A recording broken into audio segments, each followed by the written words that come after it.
नमस्कार, मैं अखिलेश कुमार NIOS के DLED की इस कक्षा में आप सबका स्वागत करता हूं। आजकल हम लोग हर जगह सुन रहे हैं कि सूचना एवं संप्रेषण प्रौद्योगिकी का ज़माना है और हर क्षेत्र में सूचना एवं संप्रेषण प्रौद्योगिकी ने अपना कब्जा जमा रखा है। इसके बिना आज हम आम जनजीवन की कल्पना भी नहीं कर सकते। तो आज की इस कक्षा में हम चर्चा करेंगे कि सूचना एवं संप्रेषण प्रौद्योगिकी क्या है और उसके कौन कौन से प्रकार हैं। और हमारे पास इस चर्चा के लिए मौजूद हैं हमारे साथ डॉक्टर गिरीश कुमार तिवारी जी, जो कि महिला महाविद्यालय काशी हिंदू विश्वविद्यालय के शिक्षक हैं। गिरीश जी, स्वागत है आपका। जी, आपका बहुत बहुत धन्यवाद। और जैसा कि आपने कहा, हमारे आज का चर्चा का विषय है सूचना संप्रेषण प्रौद्योगिकी संप्रत्यय एवं प्रकार। जी जी। तो सबसे पहले मैं ये बताना चाहूँगा कि DLED के इस कार्यक्रम में हम सूचना संप्रेषण प्रौद्योगिकी को क्यों शामिल करें? हाँ, सबसे पहला प्रश्न जो उठता है डॉक्टर गिरीश, वो ये उठता है कि एक शिक्षक के लिए सूचना एवं संप्रेषण प्रौद्योगिकी के बारे में जानना क्यों आवश्यक है।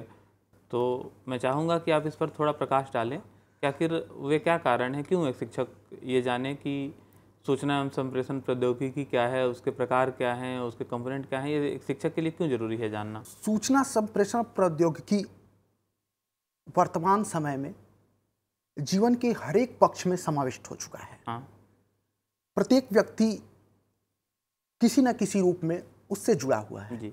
आज हम घर बैठे देश विदेश के समाचार को जान लेते हैं। जी।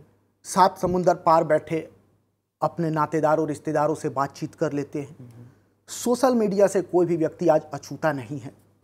अतः मेरा ये मानना है कि प्रत्येक व्यक्ति के लिए इसका सामान्य ज्ञान होना आवश्यक है। शिक्षक की अगर बात की जाए तो शिक्षकों के लिए यह विशेष रूप से आवश्यक हो जाता है, क्योंकि हमारे शिक्षकों पर भावी पीढ़ी को तैयार करने का उत्तरदायित्व होता है। जी बिल्कुल।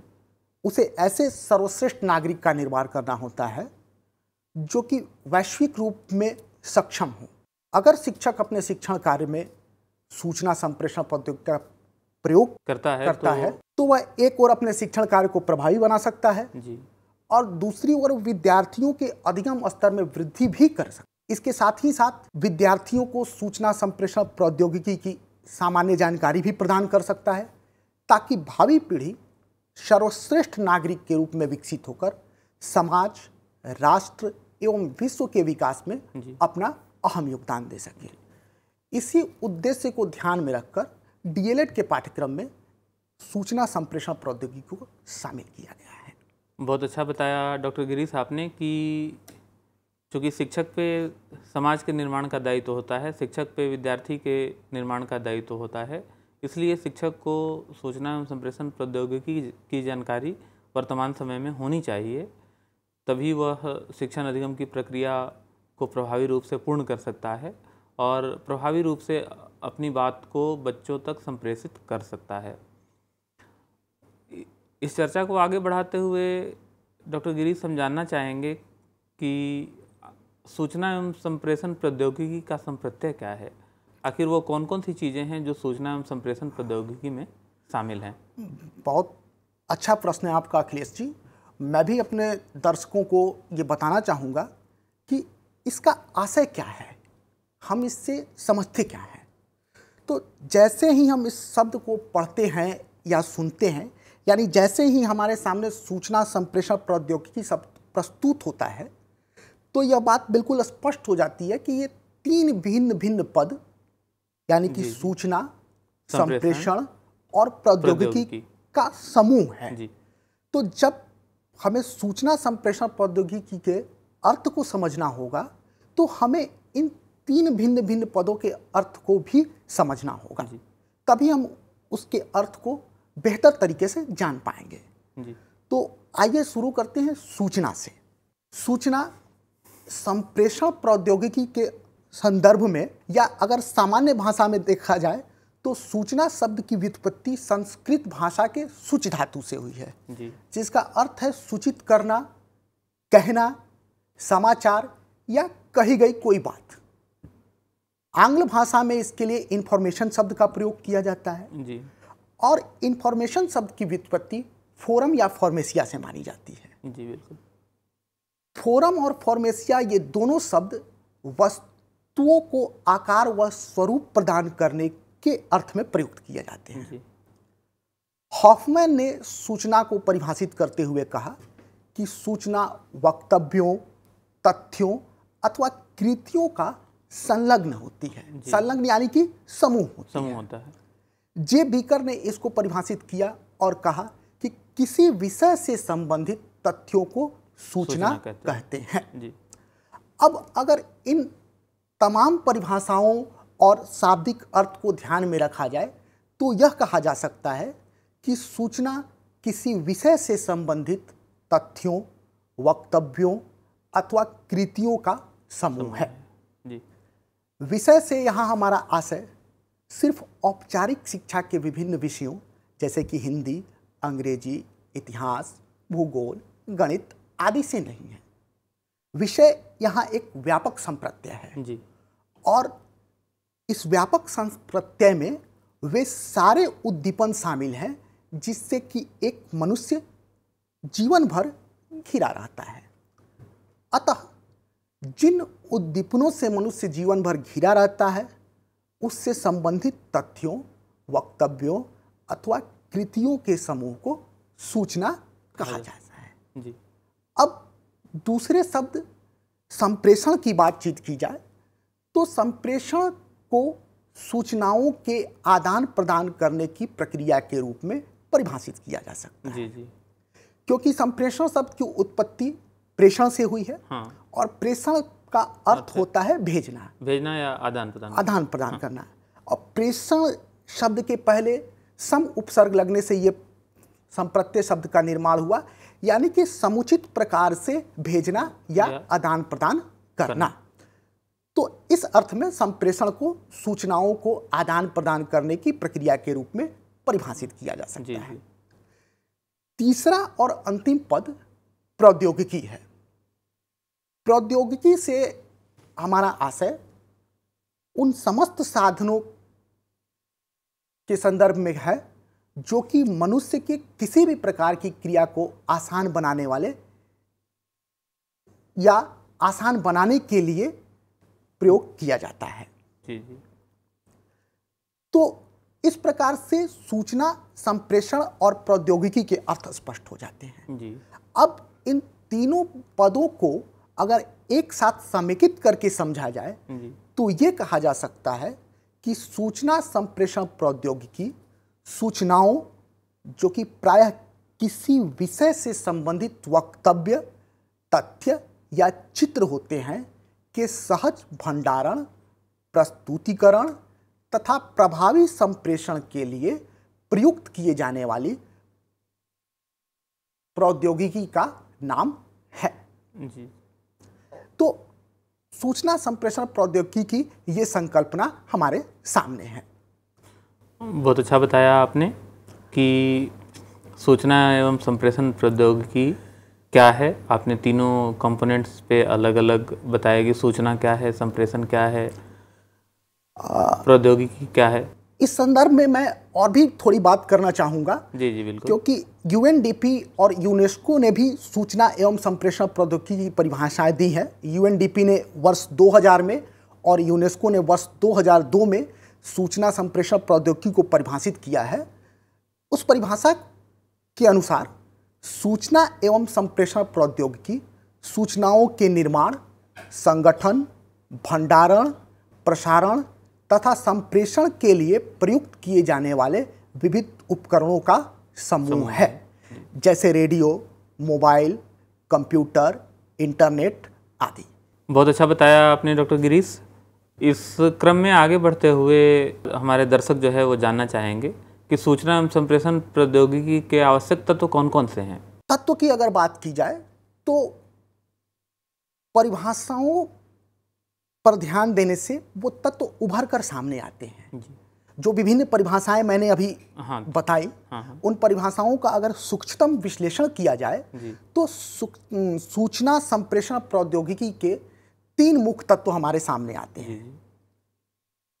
पहला तत्व है सूचना एवं संप्रेषण संबंधी संरचना। अच्छा। अगर संरचना नहीं होगी तो हम किसी भी कार्य को नहीं कर सकते हैं। जी। संरचना का होना बहुत आवश्यक है। तो सूचना एवं संप्रेषण संबंधी संरचना के अंतर्गत हम दूरसंचार प्रणाली, नेटवर्क, अब नेटवर्क में तमाम तरह के नेटवर्क जैसे कि मोबाइल नेटवर्क, प्रसारण नेटवर्क या डाक संबंधी नेटवर्क आदि सब शामिल होते हैं। और इन नेटवर्क का उपयोग करने वाली सेवाएं, कौन सी सेवा है जो इन नेटवर्क का उपयोग करती है, जैसे इंटरनेट, ईमेल, रेडियो, दूरदर्शन आदि, ये सब उपरोक्त नेटवर्क का उपयोग करने वाली सेवाएं हैं। तो ये सारी चीजें इस संरचना में शामिल होती हैं। अब दूसरे तत्व की बारी आती है। दूसरा तत्व है सूचना प्रौद्योगिकी। सूचना प्रौद्योगिकी से आशय उस साधन से होता है या उस प्रौद्योगिकी से है जो सूचनाओं के संग्रहण, भंडारण, संपादन एवं प्रस्तुत किए जाने वाले हार्डवेयर एवं सॉफ्टवेयर से है। ऐसा विश्व बैंक ने वर्ष 2002 में बताया। तीसरा और आखिरी तत्व ये संप्रेषण प्रौद्योगिकी का है जी। क्योंकि शब्द में ही दोनों छुपे हुए हैं, सूचना प्रौद्योगिकी और संप्रेषण प्रौद्योगिकी। तो तीसरा तत्व संप्रेषण प्रौद्योगिकी का है। अब जब संप्रेषण के अर्थ को हमने देखा तो हमने ये जाना कि ये सूचनाओं के आदान प्रदान की प्रक्रिया है और प्रौद्योगिकी वह साधन जो इस आदान प्रदान को सरल बनाए, आसान बनाए। तो हम यह कह सकते हैं कि संप्रेषण प्रौद्योगिकी में प्रौद्योगिकी का वह स्वरूप शामिल होता है जो सूचनाओं के प्रसारण को सरल बनाता है तथा दूरी, समय एवं परिस्थिति को नजरअंदाज करते हुए शिक्षक एवं विद्यार्थी के मध्य अंतरक्रिया को बढ़ावा देता है। अर्थात जैसे वास्तविक कक्षा कक्ष में अंतरक्रिया होती है, उस तरह के अंतरक्रिया के वातावरण का ये निर्माण करता है। जी, बहुत अच्छा बताया आपने डॉक्टर गिरीश की सूचना एवं संप्रेषण प्रौद्योगिकी के तत्व कौन कौन से हैं। हमारे दर्शकों की सुविधा के लिए एक बार तीनों प्रौद्योगिकी के बारे में फिर से बता दें संक्षेप में। हाँ, पहला तत्व जो है वो सूचना संप्रेषण संबंधी संरचना। सूचना एवं संप्रेषण संबंधी संरचना, क्योंकि बिना संरचना के तो कोई बात हो ही नहीं सकती है। आपका तात्पर्य इससे रिलेटेड सूचना एवं संप्रेषण प्रौद्योगिकी से रिलेटेड इंफ्रास्ट्रक्चर से है? इंफ्रास्ट्रक्चर से ओके है। ओके। दूसरा तत्व सूचना प्रौद्योगिकी, जिसका सामान्य शब्द जिसके लिए जो प्रयोग किया जाता है वो इंफॉर्मेशन टेक्नोलॉजी है। जी। इंफॉर्मेशन टेक्नोलॉजी सूचना प्रौद्योगिकी की तुलना में ज़्यादा प्रचलित शब्द है। जी। और तीसरा या आखिरी तत्व कह लीजिए वो है संप्रेषण प्रौद्योगिकी, जो सामान्यतः कम्युनिकेशन टेक्नोलॉजी के रूप में जाना जाता है। अच्छा, तो अब अगर इन तीनों तत्वों के आधार पर हमको सूचना संप्रेषण प्रौद्योगिकी को परिभाषित करना हो तो हम ये कह सकते हैं कि सूचना संप्रेषण प्रौद्योगिकी उपयुक्त संरचना के माध्यम से सूचना प्रौद्योगिकी का विविध प्रकार के संप्रेषण प्रौद्योगिकी के साथ समेकन है। समेकन यानी कि इंटीग्रेशन, उसको मिलाना, सम्मिलित करना। ये तो उसकी ये प्रक्रिया है। ये बहुत अच्छी परिभाषा आपने बताई तीनों कंपोनेंट्स को मिलाते हुए। तो क्या सूचना एवं संप्रेषण प्रौद्योगिकी जो है उसको और किन किन नामों से जाना जाता है? आजकल बहुत सारे नाम प्रचलित हैं और अक्सर दर्शकों को एक कन्फ्यूजन होता है कि कौन सूचना प्रौद्योगिकी का भाग है, कौन आईसीटी का भाग है, कौन आईसीटी का भाग नहीं है। ऐसे में आपसे जानना चाहेंगे हमारे दर्शक कि क्या इसको और किन किन नामों से जाना जाता है? ये प्रश्न बड़ा उपयुक्त है क्योंकि सामान्यतः हम जिस नाम से चीज़ों को जानते हैं वही एक नाम नहीं होता है, और अगर वो हमारे सामने आ जाता है तो हमें भ्रम का हो जाता है या हम भ्रम के शिकार हो जाते हैं। कई बार कन्फ्यूजन होता है कि पार्टिकुलर एक कंपोनेंट है वो सूचना एवं संप्रेषण प्रौद्योगिकी के वर्ग में आएगा नहीं आएगा। तो ऐसे में क्लैरिटी के लिए, स्पष्टता के लिए कृपया बताएं कि इसको और किन किन नामों से जाना जाता है।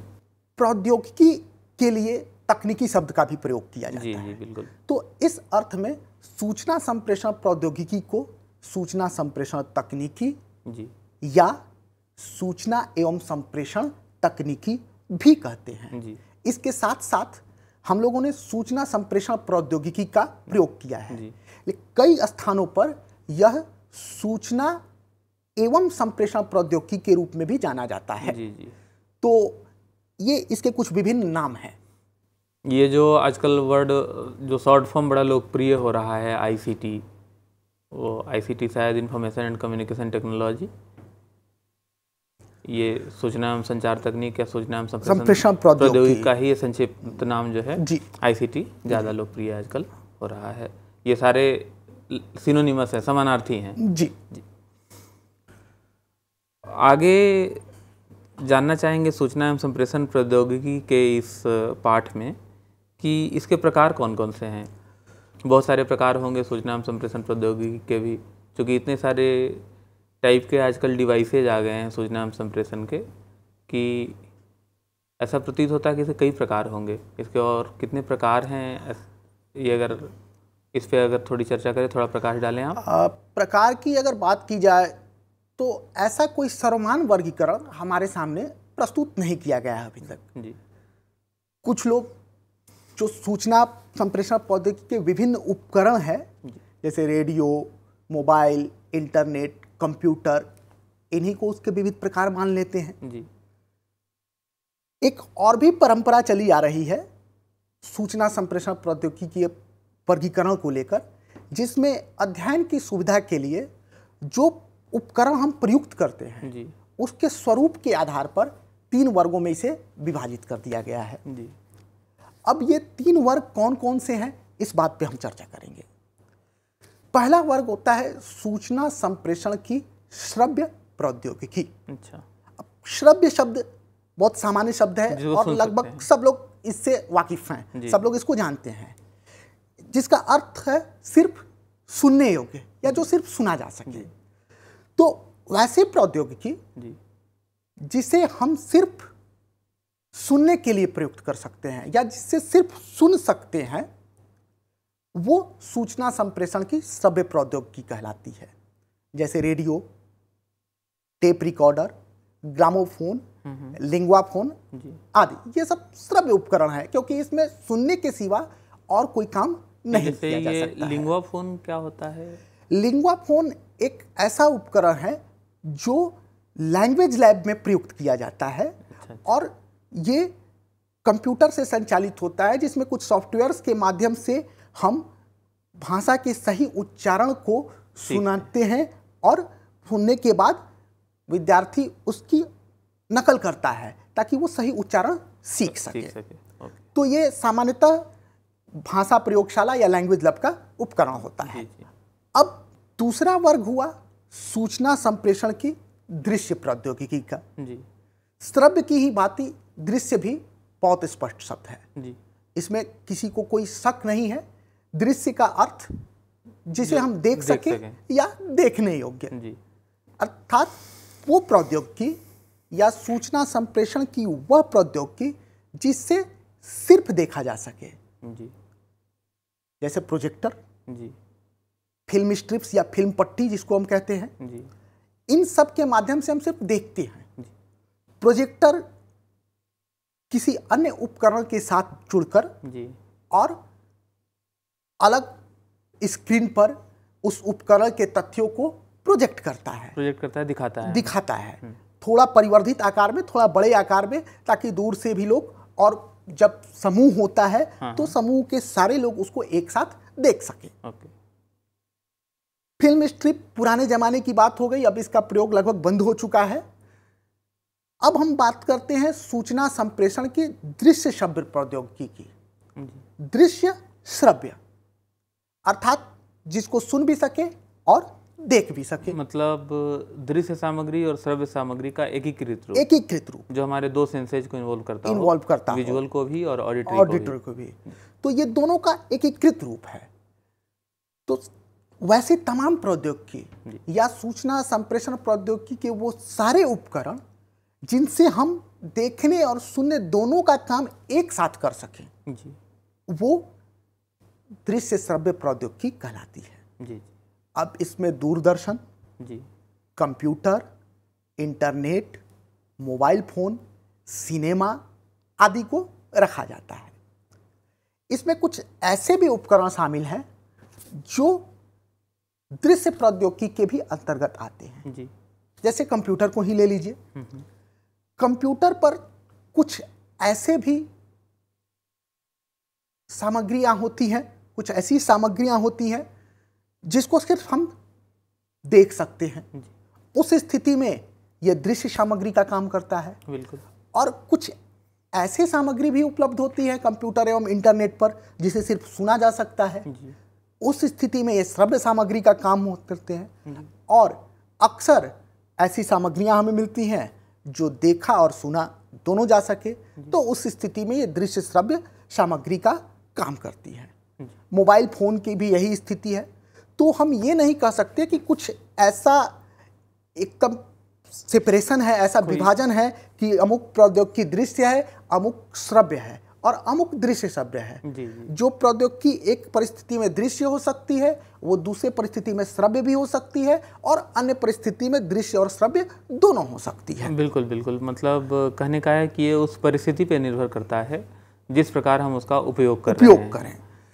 अगर हम सिर्फ उसके श्रवण भाग को ग्रहण कर रहे हैं तो वो श्रव्य होगा। अगर सिर्फ उसके हम दृश्य भाग को ग्रहण कर रहे हैं तो वो दृश्य होगा। और अगर हम दोनों एक साथ ग्रहण कर रहे हैं, श्रवण और, तो दृश्य और श्रव्य दोनों की श्रेणी में आ जाएगा। जी, मतलब उसके किस भाग का हम उपयोग उस समय कर रहे हैं इस पर निर्भर करता है। बाकी कोई ऐसी डिमार्केशन लाइन नहीं है। कोई डिमार्केशन लाइन, या हम लोग कह लें कि जैसे भारत पाकिस्तान के बीच जो स्पष्ट विभाजन रेखा है, उस तरह की कोई विभाजन रेखा जैसी चीज यहाँ पर नहीं है। जी जी। तो इस प्रकार से आज का जो हम लोग का चर्चा का विषय है सूचना संप्रेषण प्रौद्योगिकी, उस संदर्भ में हम लोगों ने जो आज चर्चा की उसके प्रमुख तथ्य सूचना संप्रेषण प्रौद्योगिकी के अध्ययन अध्यापन की आवश्यकता, सूचना संप्रेषण प्रौद्योगिकी का अर्थ एवं परिभाषा, सूचना संप्रेषण प्रौद्योगिकी के तत्व तथा सूचना संप्रेषण प्रौद्योगिकी के प्रकार, इन विषयों पर हमने आज चर्चा की। जैसा कि आज हमने देखा कि सूचना एवं संप्रेषण प्रौद्योगिकी 3 शब्दों से मिलकर बना है, सूचना, संप्रेषण और प्रौद्योगिकी। उसके अलावा हमने आज जाना कि सूचना एवं संप्रेषण प्रौद्योगिकी का ज्ञान एक शिक्षक के लिए क्यों आवश्यक है, क्योंकि इसके प्रयोग से वो अपने शिक्षण को प्रभावी बना सकता है।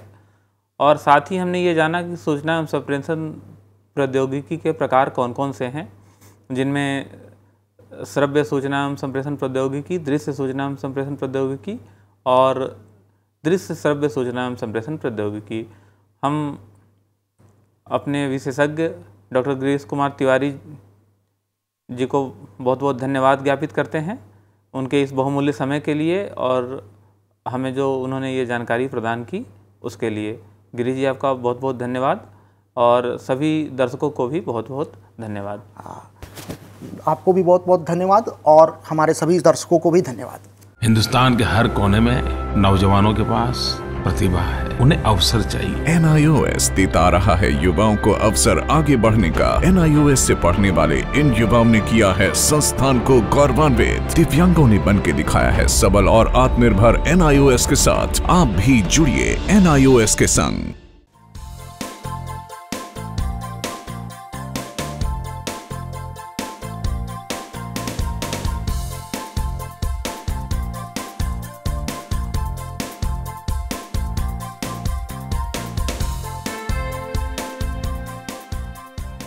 घर बैठे पाएं राष्ट्रीय मुक्त विद्यालय शिक्षा संस्थान यानी NIOS में एडमिशन, वो भी एकदम आसान तरीके से, जिससे शिक्षार्थियों को होगी समय और धन दोनों की बचत। NIOS से शिक्षा कभी भी कहीं भी। शिक्षार्थियों, क्या आप जानते हैं NIOS में एडमिशन लेने का सरल और सुगम तरीका, जिससे शिक्षार्थियों को ऑनलाइन प्रवेश लेने में सहूलियत मिलती है। NIOS में प्रवेश की प्रक्रिया पूर्णतया ऑनलाइन है। शिक्षार्थी घर बैठे इंटरनेट द्वारा प्रवेश के लिए सबसे पहले NIOS की वेबसाइट www.nios.in www.nios.ac.in पर लॉगिन करें। अपना ईमेल आईडी और पासवर्ड डालकर अपना पंजीकरण करें। पंजीकरण के बाद लॉगिन करने पर ऑनलाइन प्रवेश हेतु आवेदन पत्र खुलेगा। आवेदन पत्र को निर्देशानुसार भरें और प्रिंट आउट लें। इस प्रिंट आउट पर अपनी फोटो संलग्न करें। ऑनलाइन प्रवेश के लिए शुल्क हेतु भुगतान के तरीके हैं: क्रेडिट कार्ड के द्वारा, डेबिट कार्ड के द्वारा, राष्ट्रीयकृत बैंक के ड्राफ्ट के माध्यम से, जो कि सचिव NIOS नई दिल्ली या नोएडा के पक्ष में देय हो।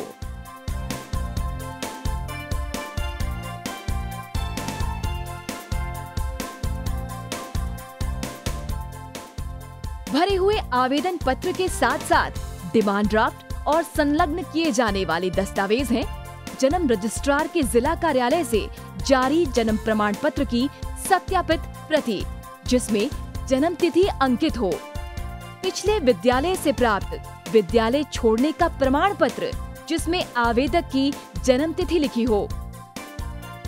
प्रवेश फॉर्म का प्रिंट आउट NIOS के संबद्ध क्षेत्रीय केंद्रों पर 10 दिनों में पहुंच जाना चाहिए, अन्यथा उचित दस्तावेज ना लगे होने पर आवेदन फॉर्म रद्द किया जा सकता है।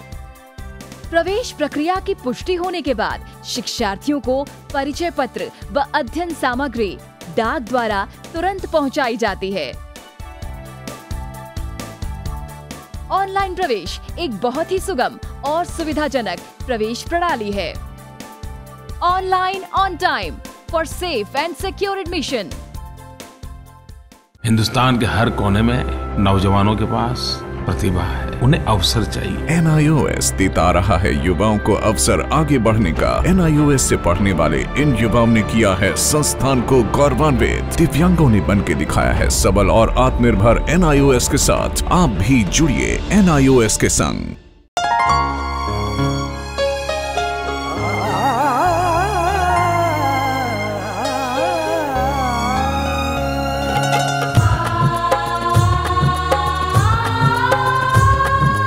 जीवन ये प्रकाशित करने, राहों को आलोकित करने, हम अपना दीपक स्वयं बने, हम अपना रास्ता स्वयं चुने।